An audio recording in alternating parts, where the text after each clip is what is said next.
Firman Tuhan hari ini saya akan berbicara tentang 5 langkah iman yang membuat iman bertumbuh. Jadi 5 langkah iman membuat iman kita terus akan bertumbuh, ya kan? Karena kan iman itu perlu hidup, betul. Tapi kalau hidup nggak bertumbuh, normal nggak? Abnormal, ya. Nah, saya ajak kita buka dulu dalam surat Rasul Paulus kepada jemaat di Roma. Kita lihat Roma 4 ayat 1 sampai 14. Roma pasal 4 ayat 1 sampai 14. Abraham dibenarkan karena iman, itu judulnya. Jadi apakah akan kita katakan tentang Abraham, bapak leluhur jasmani kita? Ya, 3, 4.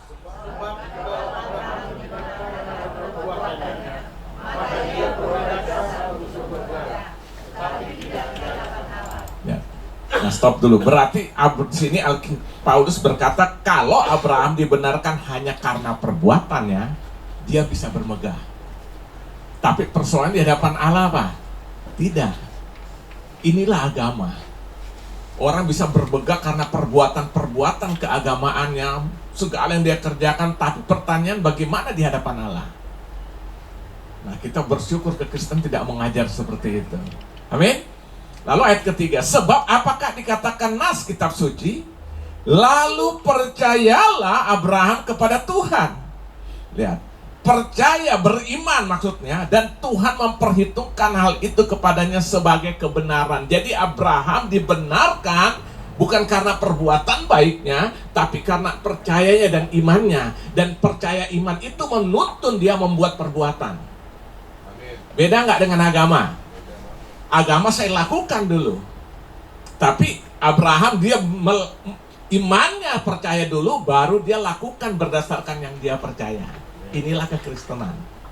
Makanya keselamatan kita bukan perbuatan baik, tapi percaya kepada Yesus. Setelah kita diselamatkan, hidup kita mengeluarkan buah keselamatan itu melalui kehidupan kita. Amin. Buah kebenaran. Sekarang ayat berapa? Saudara yang baca. Kalau ada orang yang bekerja, dia tidak diperhitungkan sebagai dia, tetapi sebagai hak dia. Amin. Saudara setiap bulan bekerja dapat gaji nggak? Kalau nggak dapat ngamuk nggak?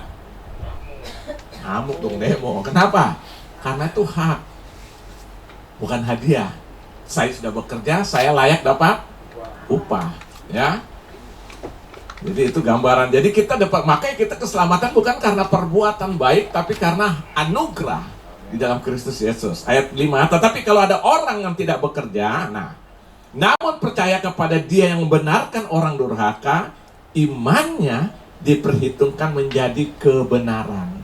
Kita tidak melakukan sesuatu untuk keselamatan kita, tapi Tuhan yang mengerjakan itu bagi kita. Maka Yesus bilang, bukan engkau yang memilih aku, tapi aku yang telah memilih engkau dan menetapkan engkau. Amin.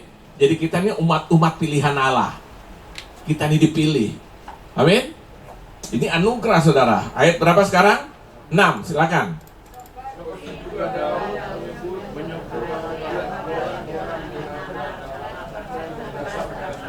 Iya, ayat 7, berbahagialah orang yang diampuni pelanggaran-pelanggarannya dan yang ditutup-tutupi dosa-dosanya.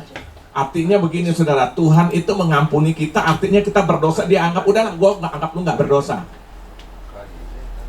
Makanya dengan kematian itulah dia membuktikan itu.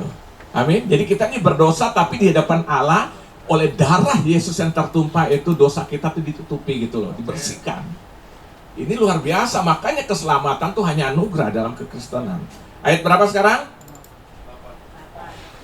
Silakan saudara, kan genap.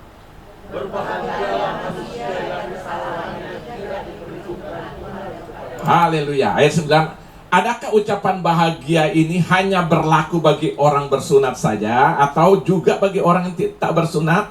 Sebab telah kami katakan bahwa kepada Abraham iman diperhitungkan sebagai kebenaran. Jadi saudara lihat di dalam konteks ini, Abraham dibenarkan bukan karena bersunat. Itu Taurat. Tapi sekalipun dia sudah percaya, baru dia disunat. Jadi sunatnya itu bukan karena kebenaran, bukan karena disunat, tapi karena percaya baru dia melakukan itu. Ayat berapa sekarang? Ayat 10.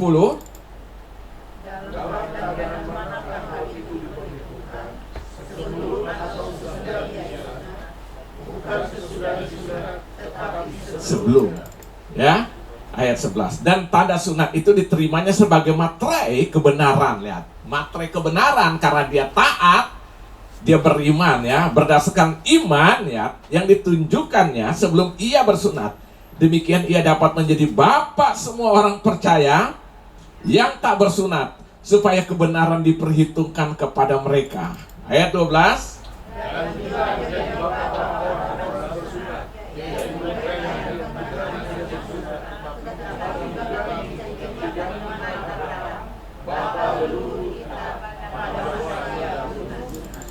Ayat 13. Sebab bukan karena hukum Taurat, tetapi bukan karena hukum Taurat telah diberikan janji kepada Abraham dan keturunannya bahwa ia akan memiliki dunia, tetapi karena kebenaran berdasarkan iman. Ya, ayat 14, sama-sama kita. Sebab jika mereka yang mengharapkannya dari hukum Taurat menerima yang dijanjikan Allah, maka sia-sialah iman. Amin. Jadi kita Abraham tuh dibenarkan karena iman. Nah, saudara, saya pernah khotbah, kalau saudara ingat yang mengikuti selama ibadah di sini, saya pernah khotbah tentang iman yang berhidup. Ya kan? Yakobus berkata iman tanpa perbuatan adalah mati. Jadi kita bilang kita beriman tapi tidak tindakan nyata, iman kita tuh mati. Nah, pertanyaannya apa tentang iman yang hidup? Saya pernah sampaikan di beberapa hal. Di antara saya bilang orang yang beriman yang hidup tuh dia hidupnya taat. Saya percaya pada Yesus, saya akan taat kepada firman-Nya. Yang kedua, orang yang memiliki iman yang hidup, dia akan buktikan hidupnya, imannya itu hidup lewat apa? Kesetiaannya. Contoh dalam Alkitab, kita bisa lihat banyak Alkitab. Apa? Ayub tuh setia loh sampai akhir hidupnya. Ada masalah nggak? Banyak masalahnya, tapi dia tetap mempertahankan imannya sampai akhir hidup. Itu jadi iman tuh yang hidup taat, setia, terus pola berpikir yang baik, yang benar, yang positif. Itu kan saya sudah sampaikan, perkataan yang baik, yang benar, yang positif, sesuai firman. Itu akan dibuktikan bagi iman orang yang memiliki iman yang hidup. Lanjutnya apa? Tidak terpengaruh oleh situasi dan kondisi apapun yang kita hadapi. Kita hadapi terus karena kita memiliki iman yang hidup. Ya, saya pernah sampaikan itu, saudara. Tetapi saya mau tanya, apa artinya hidup tidak bertumbuh? Bagus nggak? Hidup tapi tidak bertumbuh. Ini abnormal, saudara. Ya kan? Artinya setelah hidup tuh harus bertumbuh. Kalau hidup tapi tidak bertumbuh namanya abnormal. Saudara punya anak 25 tahun, kubis sudah melintang nih. Kayak bumper mobil kontainer itu kan. Tapi kelakuan masih kayak 5 tahun. Mi, minta minum gitu atau minta susu di botol. Ya mau dibunuh anak, tidak dibunuh malu. Iya kan? Kenapa? Nggak normal. Orang umur 25 tahun kelakuan si hidup apa seperti anak 5 tahun. Normal nggak? Nggak normal. Nah, iman cuma hidup tapi tidak bertumbuh, iman itu abnormal. Jadi iman tuh harus terus apa? Bertumbuh. Saudara bayangkan Abraham ini, dia mengalami pertumbuhan iman sampai dia disebut bapak segala orang beriman. Bukan hanya itu, Tuhan mengikat perjanjian antara dia dengan Abraham. Dan setelah itu Tuhan bilang seluruh keturunanmu akan menikmati janji yang aku berikan kepadamu. Termasuk saudara dan saya hari ini. Karena Alkitab katakan siapa yang ada dalam Kristus dia, maka dia adalah keturunan dari Abraham, diperhitungkan sebagai keturunan Abraham dan berhak menerima janji-janji Allah. Jadi kita menerima janji itu diperhitungkan dari Abraham. Apa yang Allah janjikan kepada Abraham itu turun sampai kita hari ini yang ada di dalam Kristus Yesus. Gara-gara Abraham, imannya terus hidup dan bertumbuh. Nah, sekarang kalau gitu kita akan belajar, kalau gitu apa 5 langkah iman yang tersebut, iman yang bertumbuh itu. Yang pertama saya pelajari Alkitab, apa 5 langkah iman Abraham itu sampai membuat dia benar-benar mengalami suatu kehidupan yang luar biasa di hadapan Tuhan sampai dijadikan bapak segala orang beriman itu. Yang pertama saya jumpai, karena Abraham rela melepaskan kehidupan lamanya. Dia lepaskan kehidupan lamanya, bukan setengah-setengah tapi secara total. Ini membuat imannya bertumbuh. Coba saudara buka dalam kitab Kejadian. Langkah pertama yang dilakukan Abraham sampai dia mengalami imannya tuh bertumbuh luar biasa. Yang pertama, Abraham tuh rela melepaskan kehidupan lama secara total. Jadi nggak setengah-setengah. Saudara buka dulu dalam Kejadian pasal 11. Saya baca ayat 27 sampai ayat 32, nanti kita lanjutkan dengan ayat pasal 12 ayat 1 sampai 4. Perhatikan yang saya baca. Inilah keturunan Tera. Tera memperanakan Abraham. Berarti bapaknya Abraham siapa namanya? Tera. Terus memperanakan Abraham, Nahor, dan Haran. Jadi dia 3 bersaudara, Abraham, Nahor, dan Haran. Dan Haran memperanakan Lot. Jadi Lot itu adalah keponaan daripada Abraham. Ketika Tera ayahnya masih hidup, matilah Haran. Haran ini saudara daripada Abraham. Di negeri kelahirannya di Ur Kasdim. Abraham dan Abram ya, tadi namanya Abram ya, sebelum nama Abraham, nama asalnya Abram. Abram dan Nahor kedua-duanya kawin. Nama istri Abram ialah Sarai, yang sekarang kita kenal Sarah. Dan nama istri Nahor ialah apa? Milka. Anak Haran, ayah Milka dan Yiska. Sarai itu mandul, tidak mempunyai anak. Lalu Tera membawa Abram, anaknya, serta cucunya Lot, yaitu anak Haran, dan Sarai, menantunya, istri Abram, anaknya. Ia berangkat bersama-sama dengan mereka dari Ur Kasdim untuk pergi ke tanah Kanaan. Lalu sampailah mereka ke Haran dan menetap di sana. Umur Tera ada 250 tahun lalu ia mati. Jadi saudara lihat, selama ini Abraham dengan dia punya saudara-saudara, termasuk keponaan yang bernama Lot itu, ikut bersama-sama dengan bapaknya. Jadi mereka menumpang, saudara. Jadi di mana ada bapak, di situ ada Abraham, ada Sarai, ya kan? Ada dia punya saudara, termasuk keponaannya Lot. Dan itu sekian lama terjadi, saudara. Di mana ada apa? Ada Tera, di situ ada Abraham dan keponaannya dan saudaranya lain. Terus terjadi seperti itu. Abraham pindah ke tempat, mereka ngikut. Sampai suatu saat Tuhan melihat ini tidak mungkin bisa terjadi pertumbuhan secara iman dalam kehidupan Abraham. Sementara Tuhan punya rencana supaya Abraham menjadi bapak segala orang beriman. Apa yang Tuhan suruh? Perhatikan pasal 12. Berfirmanlah Tuhan kepada Abraham, pergilah dari negerimu dan dari sanak saudaramu dan dari rumah bapakmu ini ke negeri yang akan kutunjukkan apa? Kepadamu. Ayat 2, aku akan membuat engkau menjadi bangsa yang besar dan memberkati engkau serta membuat namamu masyhur dan engkau akan menjadi berkat. Aku akan memberkati orang-orang yang memberkati engkau. Ya kan? Jadi saudara, sekarang inilah Israel itu keturunan. Makanya Alkitab yang memberkati Israel akan diberkati, yang mengutuk akan dikutuk. Suka nggak suka, setuju nggak setuju, itu firman. Yang memberkati Abraham akan diberkati, ya. Aku akan berkati orang-orang berkati engkau dan mengutuk orang-orang mengutuk engkau. Dan olehmu semua kaum di muka bumi akan mendapat berkat. Lalu pergilah Abraham seperti yang difirman Tuhan kepadanya, dan Lot pun ikut bersama-sama dengan dia.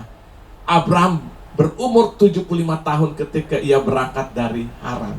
Saudara lihat, dalam selama dia hidup dengan bapaknya gitu-gitu. Sampai Tuhan bilang, sekarang Abraham tinggalkan saudaramu itu, pergi ke tempat yang nanti aku akan tunjuk. Saya mau tanya saudara, dia sudah mengetahui belum tempat yang akan dia tuju? Hah? Dia belum mengetahui tempat yang akan dia tuju, ya kan? Tapi Alkitab kata nanti Tuhan yang menuntun dia sampai ke tempat yang dimana harus dia sampai. Saya sering gambarkan Tuhan Allah tuh jadi mapnya, saudara. Begitu dia melangkah, Tuhan menyertai. Saudara mau pakai map, pusing-pusing mikir nggak? Ikutin aja, kita pasang ada segitiga, itu posisi kita. Ya, 200 sebelah depan, 200 meter depan, sedikit ke kiri. Ya, 300 meter ada bulatan, belok ke bundaran, putar kanan. Kayak saya kemarin pelayanan itu, nyampe juga akhirnya. Nah, kira-kira tuh bayangannya tuh Allah tuh bertindak seperti itu kira-kira. Disuruh tinggalkan. Dan akhirnya apa yang terjadi, saudara? Abraham pun apa? Meninggalkan semua dia yang berjalan. Dan akhirnya apa? Dia sampai kepada tempat di mana Tuhan Allah tetapkan untuk dia tinggal. Kenapa? Dia rela melepaskan kehidupan lamanya secara total. Nah, hari ini saudara, saya mau katakan kita tidak bisa bertumbuh kalau kita tidak siap melepaskan apa? Hidup lama kita. Kehidupan lama itu tidak hanya berpikir, wah tadi tukang judi sekarang tidak main judi. Tadi tukang mabuk sekarang sudah nggak mabuk lagi. Tadi tukang berzina sekarang tidak berzina. Kehidupan lama bukan sebatas itu, tapi termasuk paradigma berpikir lama harus ditinggal. Amin. Perasaan-perasaan lama kita harus apa? Harus ditinggalkan. Baru kita bisa mengalami yang namanya pertumbuhan iman di dalam Tuhan. Selama itu masih melekat, saudara, kita tidak akan pernah mengalami pertumbuhan itu. Itu sebabnya Paulus berkata, siapa yang ada di dalam Kristus, dia adalah ciptaan yang baru. Yang lama sudah berlalu, yang baru sudah datang. 2 Korintus 5 ayat 17, catat aja ayatnya, bisa baca di rumah nanti, ya kan? Dan Yesus pun pernah berkata, kalau anak memerdekakan, dia sedang berkata, kalau aku memerdekakan, engkau sungguh-sungguh merdeka. Paradigma lama harus dibuang, hal-hal yang lama, perasaan-perasaan lama, pikiran-pikiran lama semua harus dibuang, supaya kita mengalami pertumbuhan. Saya mau tanya siang ini, saudara, kita kan sudah tahu lah cerita ini. Kenapa bangsa Israel harus 40 tahun berputar-putar di padang gurun waktu mereka setelah dari Mesir untuk Tuhan tuntun masuk ke tanah Kanaan? Kenapa? Saudara tahu jarak Mesir ke Israel berapa kilometer? Cuma 613 kilometer. Dekat nggak? Sekarang naik bus itu cuma kurang lebih 7 jam nyampe. Antara 6-7 jam. Ini 40 tahun bro. Taruhlah saat itu belum ada mobil, belum ada pesawat, mereka naik onta. Naik onta, bawa keledai. Saya dapat bayangin memang kesusahannya, karena waktu itu si Musa Tuhan suruh bawa keluar bangsa itu sekitar kurang lebih 2 juta orang. Jadi saya bayangkan banyaknya luar biasa. Nah mereka naik onta tentu lama ya kan, gak ada onta lari cepat ya kan, ngangguk-ngangguk jalan. Begitu mereka ke malam satu tempat, mereka akan buka tenda, mereka menginap situ. Begitu, nah taruhlah akhirnya perjalanannya kurang lebih 2 bulan, harus 3 bulan nyampe. Tapi ini berapa tahun? 40. Kenapa? Bukankah mereka sudah keluar dari Mesir, tempat perbudakan? Kenapa? Karena mereka keluar dari Mesir, tapi paradigma Mesir, pola pikir Mesir, kehidupan Mesir masih ada dalam kehidupan mereka. Dan itu harus diproses oleh Tuhan. Mereka sudah keluar di Mesir belum? Sudah kan? Sudah di tanah di luar di Mesir. Saya mau tanya, masih berontak nggak begitu ada masalah? Menyalahi Musa sampai mereka bilang, memangnya nggak ada kuburan di Mesir sehingga kita harus mati di padang gurun ini. Itu yang membuat mereka terputar-putar, Tuhan izinkan. Sudah gitu nggak masuk lagi akhirnya. Yang masuk cuma siapa yang keluar sama-sama dari Mesir. Hanya Yosua dan Kaleb dan generasi milenial zaman itu. 20 tahun ke bawah. Yang masuk sampai tanah perjanjian, yang lain mati semua. Padahal cuma 613 kilo, perjalanan 40 tahun gak masuk lagi. Kenapa? Mereka betul sudah ada di luar Mesir, tapi pola pikir, paradigma, hal-hal yang ada di Mesir masih ada dalam hati, dalam pikiran mereka. Ini menghambat kemajuan mereka dalam Tuhan. Nah, saya mau katakan saudara, kita harus meninggalkan kehidupan lama secara total. Itu berbicara paradigma. Pikiran, perasaan, semua harus tinggalkan semua. Karena yang ada dalam Kristus ciptaan baru, yang lama sudah berlalu, yang baru sudah datang. Baru kita mengalami terobosan. Amin. Jadi yang pertama saudara, langkah pertama untuk kita terus bertumbuh dalam iman, lepaskan kehidupan lama kita. Amin. Itu bukan hanya hati-hati, tadi berjudi, udah enggak, itu agama juga mengajarkan itu saudara. Betul enggak? Dengar kesaksian tokoh-tokoh agama manapun. Mereka mikir dulu saya begini, saya begitu. Apa bedanya dengan kita kalau hanya sebatas itu? Tapi persoalan paradigmanya masih berubah nggak? Cara pikirnya, perasaannya, memandang orang lain, melihat orang lain bagaimana? Ya tadi dapat viral tuh loh, yang anak-anak sekolah itu loh. Dikirim, lihat nggak? Pagi upacara, sudah dimasukin akal-akal radikalisme yang jahat gitu. Di sekolah-sekolah. Anak SD.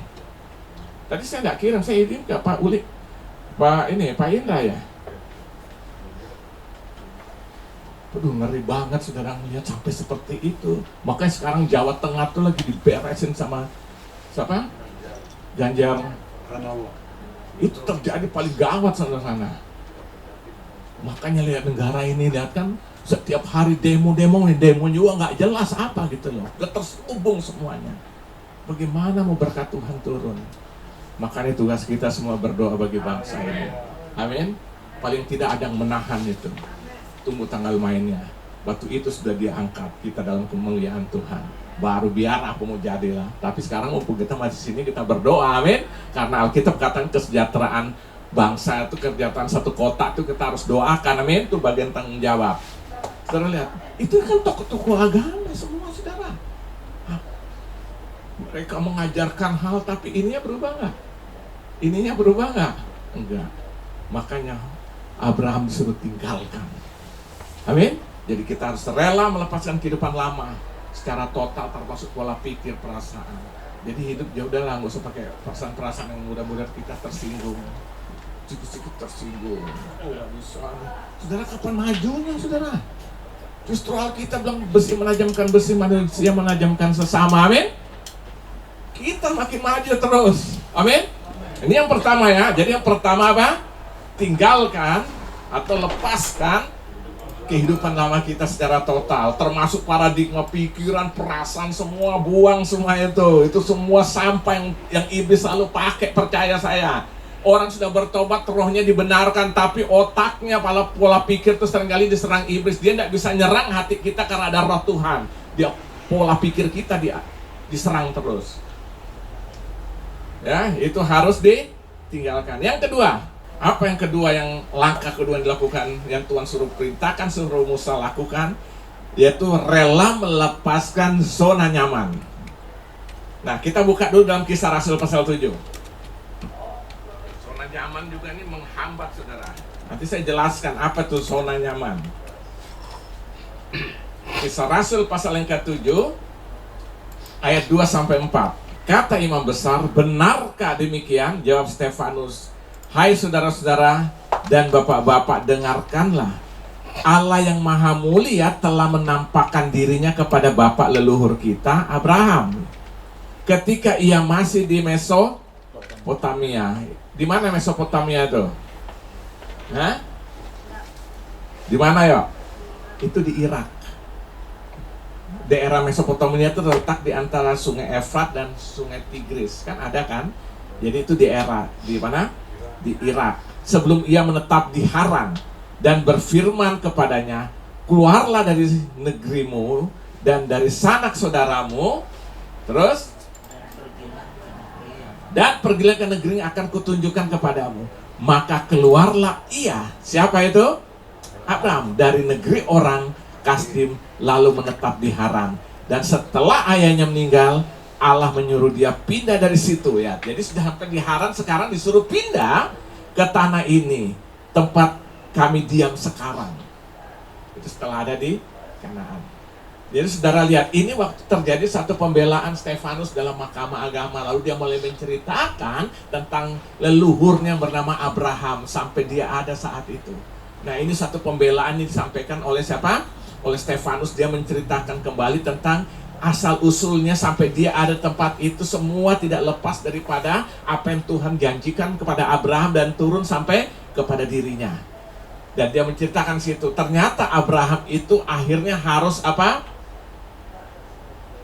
Harus apa? Meninggalkan zona nyaman di mana dia berada saat itu, saudara. Tuhan suruh dia tinggalkan itu, pergi ke satu tempat yang akan dituju. Pertanyaan, dia sudah tahu belum? Belum. Tinggalkan aja, nanti aku akan memimpin. Tadi seperti saya bilang, Allah itu menjadi map bagi siapa? Abraham. Nah, kadang-kadang terhambatnya iman, saudara tahu nggak? Karena kita mau lihat dulu bukti baru berani melangkah. Benar nggak? Sementara Abraham melangkah dulu, baru nanti Tuhan kasih tuntunan itu, bukti itu. Makanya iman itu apa? Segala sesuatu, iman adalah dasar satu yang kita harapkan dan bukti dari segala sesuatu yang tidak kita lihat. Jadi pembuktiannya nanti. Baca Ibrani 11 ayat 1. Nah, penghambat itu zona nyaman.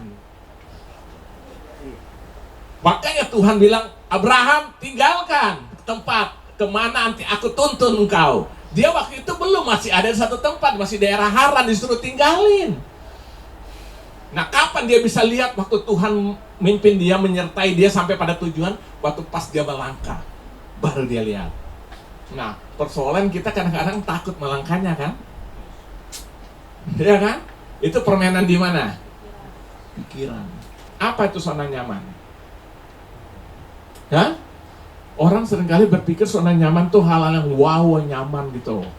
Ya kan? Tinggal di rumah mewah, naik mobil mewah, makan makanan mewah kan? Tiba-tiba disuruh pindah ke rumah L4. Apa tuh L4? Lu lagi, bayang kecil banget ya kan? Mau kamar mandi, ketemu dia lagi. Mau ke ruang makan, dia lagi, yang bayang saking kecilnya. Itu disebut dengan RS7. Rumah sangat-sangat sederhana, sampai selonjor saja susah, ya kan? Nah, dari rumah mewah itu zona nyaman, bukan. Zona nyaman bukan ukuran itu. Zona nyaman ada satu tradisi, satu hal kebiasaan yang sudah kita geluti berpuluh-puluhan tahun, lalu kita disuruh tinggalkan itu. Itu berat karena menjadi zona nyaman. Saudara mungkin bisa tinggal di rumah kecil, sederhana, kontrak lagi. Sudah 30 tahun, tahu-tahu dikasih rumah yang lebih bagus. Saudara tahu waktu saat akan berpindah itu juga pergumulan loh. Karena kita sudah terbiasa dengan pola hidup di daerah situ. Punya teman, pergaulan yang nyaman. Aduh, berat juga. Itu namanya zona nyaman. Saudara sudah bisa lihat seperti itu. Kita tidak mengalami pertumbuhan karena zona nyaman. Saudara lihat ya. Jadi saya mau katakan sini, Abraham, Tuhan bilang tinggalkan tempatmu itu. Artinya apa? Zona nyaman, melangkah, nanti aku yang memimpin sampai pada tujuan yang aku kehendaki untuk engkau duduki. Jadi saudara lihat, kita bisa mengalami pertumbuhan waktu kita siap meninggalkan zona nyaman. Itu bukan selalu tinggal tempat mewah, itu bukan ukuran itu, tapi paradigma berpikir kita. Tadi saya udah jelaskan ya, tradisi-tradisi kita, metode kehidupan lama, adat istiadat, saya katakan tidak semuanya baik jelek. Tapi kita sebagai anak Tuhan, kita sekarang harus selektif. Nah, coba saudara buka dalam Matius pasal 9. Tampilkan aja di layar Matius pasal 9 ayat 17. Yang kedua, harus rela melepaskan zona nyaman, saudara baru bisa mengalami pertumbuhan itu. Sudah? Begitu pula anggur yang baru, kata Tuhan Yesus, tidak diisikan ke dalam kantong kulit yang tua. Karena jika demikian kantong itu akan koyak sehingga anggur itu terbuang dan kantong itu pun hancur. Tetapi anggur yang baru disimpan orang dalam kantong yang baru pula, dan dengan demikian terpeliharalah kedua-duanya. Saudara tahu pada zaman itu orang belum menemukan namanya botol beling itu. Belum ada lagi, apalagi botol aqua plastik gitu. Jadi segala sesuatu cairan itu disimpan hanya dua. Kalau minyak-minyak biasanya disimpan di tanduk binatang. Lalu bahasa anggur itu disimpan di satu kantong, dibuat dari kantong binatang, di antara kantong domba, itu dibikin kayak kantongan, dijahit, baru anggur selalu dituang di situ untuk menyimpannya. Tapi namanya kulit lama-lama juga akan ketas, retak-retak gitu loh. Nah, sehingga setiap anggur yang baru, Tuhan Yesus bilang kalau itu ditaruh, itu kan masih hangat ya kan, itu akan jebol. Kantong itu akan jebol untuk menampung anggur itu, dan airnya anggur itu tumpah dan kantongnya pun rusak. Maka Yesus bilang anggur baru harus disimpan di kantong kulit yang baru. Ini berbicara apa, saudara? Hidup kita dalam Tuhan, kita sudah diperbarui. Itu harus semuanya juga baru. Amin. Tradisi, hal-hal yang membuat yang lama, yang menghambat itu harus ditinggalkan. Baru kita mengalami yang namanya pertumbuhan rohani, pertumbuhan iman. Amin. Selama kita tidak mau melakukan itu, kita tidak akan mengalami pertumbuhan. Nah, kita harus tinggalkan zona nyaman. Apa zona nyamannya? Saya tidak tahu, masing-masing kita punya zona nyaman. Waktu kita siap meninggalkan, melangkah maju, Tuhan akan membuat kita mengalami pertumbuhan iman secara luar biasa. Amin. Satu lagi. Yang ketiga, rela melepaskan hubungan yang salah. Kita buka kembali ke dalam kitab Kejadian pasal 13. Kejadian pasal yang ke-13 ayat 14 sampai dengan ayat ke-18. Setelah Lot berpisah pada Abram, berfirmanlah Tuhan kepada Abram, pandanglah sekelilingmu dan lihatlah dari tempat engkau berdiri itu ke timur dan barat, utara dan selatan. Sebab seluruh negeri yang kau lihat itu akan kuberikan kepadamu dan kepada keturunanmu untuk selama-lamanya. Dan aku akan menjadikan keturunan seperti debu tanah banyaknya, sehingga jika seandainya ada yang dapat menghitung debu tanah, keturunan pun akan dapat dihitung juga. Bersiaplah jalani negeri ini menurut panjang dan lebarnya, sebab kepadamu lah akan kuberikan negeri itu. Sesudah itu Abram memindahkan kemahnya dan menetap di dekat pohon-pohon terbantin di Mamre dekat Hebron, lalu didirikannya lah mesbah di situ bagi Tuhan. Saudara lihat, yang ketiga, bagaimana iman dapat bertumbuh dialami oleh Abraham. Dia disuruh melepaskan hubungan yang salah. Apa hubungan yang salah yang ada dalam Abraham?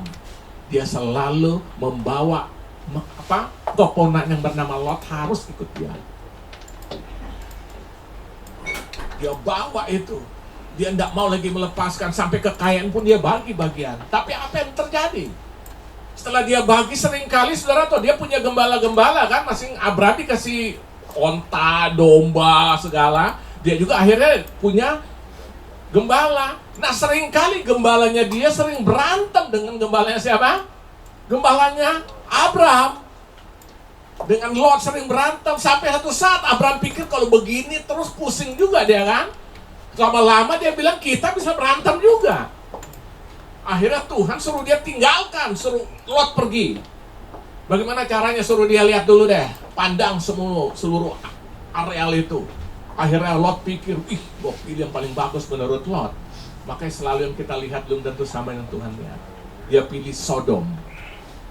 Yang akhirnya kita tahu akhirnya jadi apa. Ya kan? Tapi Abraham lihat sisanya nggak apa-apa. Tapi dia bilang, kemana yang kau lihat itu, aku akan memberkati itu. Keturunan akan menikmati seluruh apa yang kau lihat itu menjadi milikmu, akan kau injak itu akan menjadi milikmu turun-temurun. Dan setelah dia lepaskan Lot, baru peristiwa itu terjadi. Dia melihat semuanya. Makanya sesuai dengan namanya Lot. Lot itu artinya apa? Selubung. Lot itu artinya tersembunyi. Jadi selama Lot ikut dia, ada yang menyelubungi. Itu membuat dia tidak bisa melihat seluruh janji Allah itu. Setelah dia usir, ya bahasa kasar mana bukan usir lah, suruh mengambil diri untuk memisahkan diri. Setelah Lot pergi, baru matanya terbuka lihat seluruh janji Allah yang sudah disiapkan bagi Abraham. Sampai ke mana engkau lihat, itu akan menjadi milikmu. Aku akan memberkati engkau dan seluruh keturunanmu. Setelah selubung itu pergi, itulah Lot.